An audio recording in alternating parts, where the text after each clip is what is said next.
এই পুরা ঘটনাটা আসলে একটি গভীর ষড়যন্ত্র এবং সামনের দিকে বাংলাদেশ যে একটি সামনে গুরুত্বপূর্ণ ঘটনার দিকে যাচ্ছে সেটাকে যাতে নস্যাৎ করতে পারে সেই ধরনের ঘটনা উড়িয়ে দেওয়া যায় না। বর্তমানে খাগড়াছড়িতে প্রশাসন কর্তৃক আরোপিত 144 ধারা অব্যাহত রয়েছে এবং পরিস্থিতি উন্নতি না হওয়া পর্যন্ত এটা অব্যাহত রাখার জন্য আমরা প্রশাসনকে অনুরোধ করব এবং প্রশাসন যখন মনে করবে যে পরিস্থিতি সম্পূর্ণ স্বাভাবিক তখন এটা প্রশাসন তুলে নিবে। আমরা তাদের সাথে সম্পূর্ণ সমন্বয় থাকবে আমাদের এবং আমরা চেষ্টা করছি খাগড়াছড়ি শহরের এই সনাতন ধর্মাবলম্বীদের যে একটি অনুষ্ঠান, সর্বোচ্চ সবচেয়ে বড় অনুষ্ঠান দুর্গাপূজা চলছে,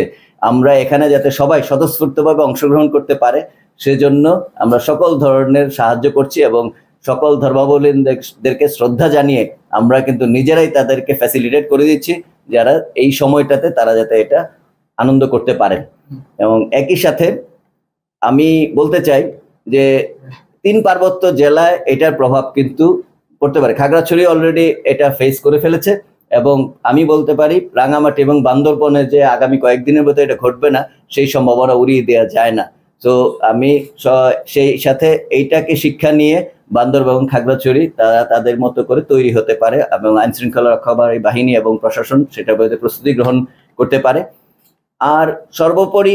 এই পুরা ঘটনাটা আসলে একটি গভীর ষড়যন্ত্র এবং সামনের দিকে বাংলাদেশ যে একটি সামনে গুরুত্বপূর্ণ ঘটনার দিকে যাচ্ছে সেটাকে যাতে নস্যাৎ করতে পারে সেই ধরনের ঘটনা উড়িয়ে দেওয়া যায় না এবং বাংলাদেশে অস্থিতিশীল করে এই পুরা ব্যাপারটিকে এই এলাকাটাকে যদি দেখানো যায় যে বাংলাদেশ এখন ওই রকম স্থিতিশীল পরিবেশ নাই তাহলে এটা অন্যদিকে মোড় নিতে পারে। তাহলে এই জন্য বলবো যে আমরা সকলে একসাথে কাজ করতে হবে যাতে বাংলাদেশে নিরাপত্তা পরিস্থিতি স্থিতিশীল থাকে এবং আমরা একটি সুন্দর ভবিষ্যতের দিকে এগিয়ে যেতে পারি।